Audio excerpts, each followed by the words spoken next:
Tight about it. I don't think I'm going to keep going. A little more snug than what I wish it was. It's actually pushing this thing this way.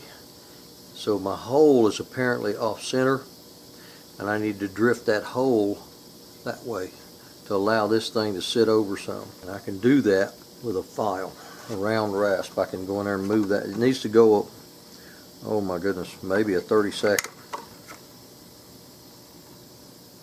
Yeah, I can look down at the bolt and see it's off center to my left. Stuff like this is a process, and it rarely ever works itself out really quickly in one shot. Well, I had to modify the block that I was using to put in my vise, which came all the way from there back and from there down. So I just took out part of it. I've still got enough to hang on to it, and most of my milling is done. And that left me this opening that I can work on this, because this is what I need to work on. See, now I can see clearly this in here from the bottom. From the top, whenever I was trying to put it in there from the top, it being there was blocking my view of what's going on. Now I can see it from down here,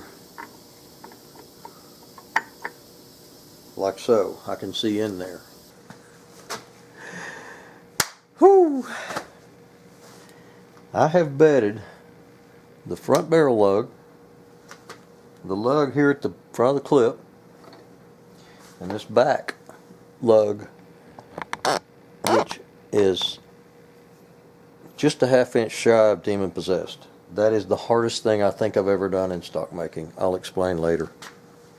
But it's fit, and it's bedded, and it is drying. This little dude right here has been a pain in my side for about a month.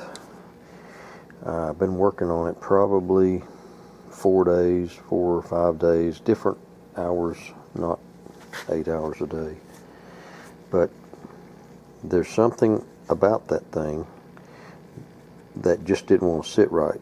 It was either tipped too far that way, it was spun that way.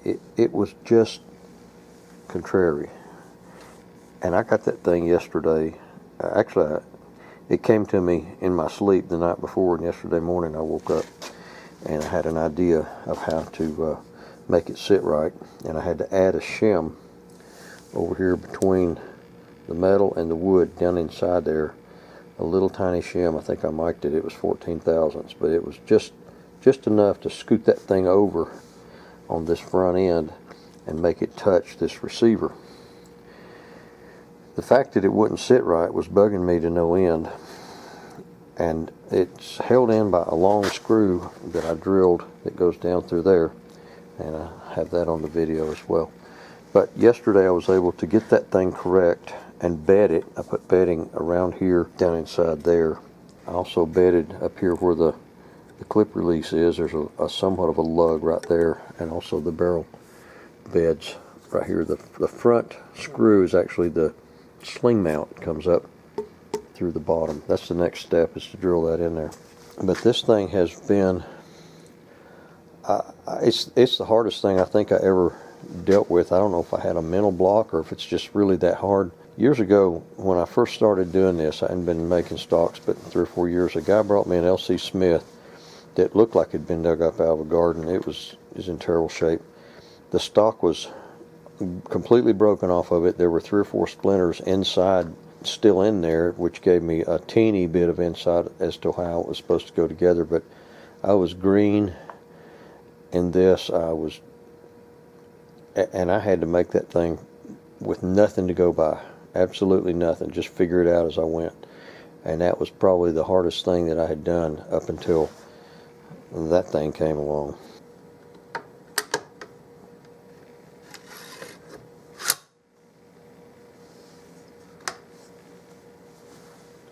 Getting that thing right there to line up was the hardest thing I'd done since that LC Smith. But hey, that's just the way we roll. Figure it out. Don't give up. Now I've got to find a guide point that's the same thread as this sling mount. and I've got to put a depression up here in this front barrel mount. I believe that's it. The diameter's the same and the threads line up.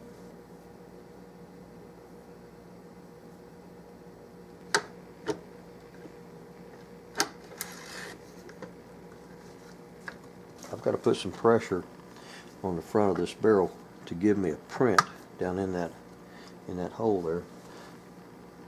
That ought to do it. Oh yeah, good print.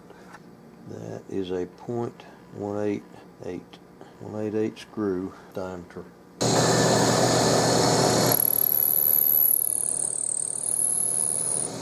A 13/64 is about 11 thousandths bigger than .188. I'm good with that. Gives me a little bit of wiggle room.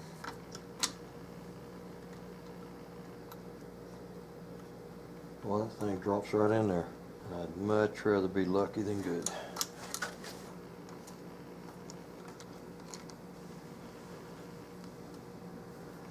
Solid as a rock. Woohoo! Now I've got to start working on this trigger mechanism.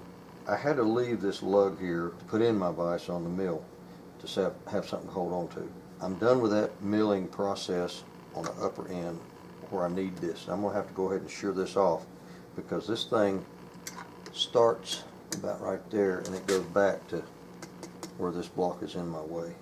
So I'm going to go ahead and cut this out, lay this in here, trace the back of this, mill that out, and then I got to widen this just a little tiny bit. These arms go in underneath that clip release bracket. There's two little pins that these arms have a little recess and they hook on those pins. And right now I don't have enough clearance to do that on the inside of this mill. So I'm going to clip this off, come back and make some marks, pull this back apart and mill out some more of that.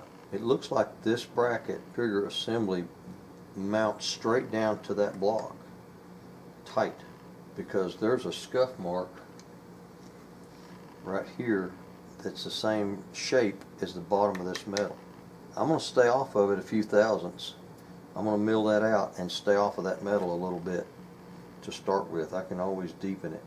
I'd like to raise that away from it if possible, but I can't do too much because the trigger's down here. The hammer's all mounted on this part, and the bolt, the back of the bolt has got the firing pin in it. This hammer has got to hit that firing pin, and there's not, I mean, you don't have a tremendous amount of play. If that thing's too far away from it this way, it won't hit the firing pin.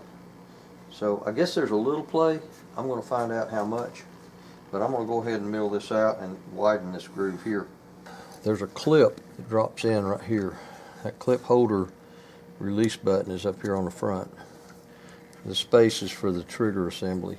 And these lines right here represent how far down that clip sits, and that's on a taper. I didn't really take time to measure, but it's a little bit slanted. I dropped this down just a little bit, so it should be close. I'm going to go ahead and just take a little bit. There's a line that starts in right here and goes back and starts out right there, and same on the other side. And I'm going to mill out to that line front to back, but I'm not going to go all the way down to these little hash marks. I'm going to go above them and just see if I'm about the same distance. I may have to adjust this taper.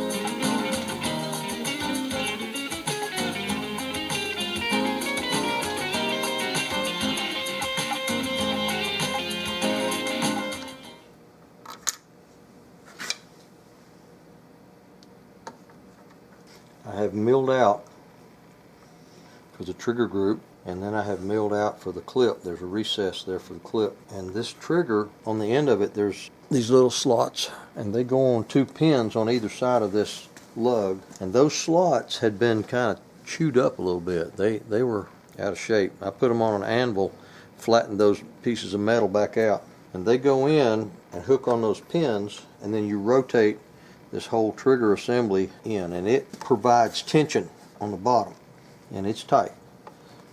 It needs to be tight.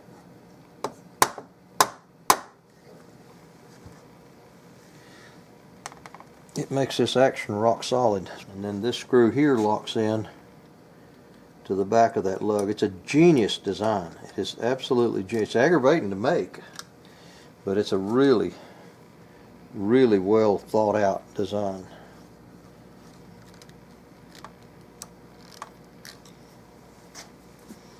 Now, if I've got these slots deep enough, this clip will go in, snap, and not rattle.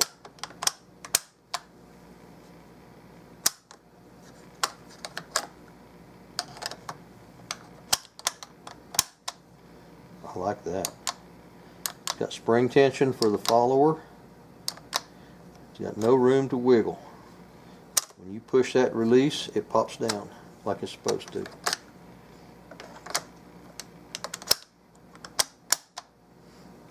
I think I'm going to quit while I'm ahead. It's about dark here in Tennessee in the middle of June, and I think I'm going to go home. I've had a productive couple of days. That thing is bedded, it's seated, fitted. All the clearances are there. All I need to do now is take off the excess wood. With the clip in and empty, this bolt will stay back, which is what it's supposed to do. I don't know if the clip release will work. It will, but the bolt slams forward.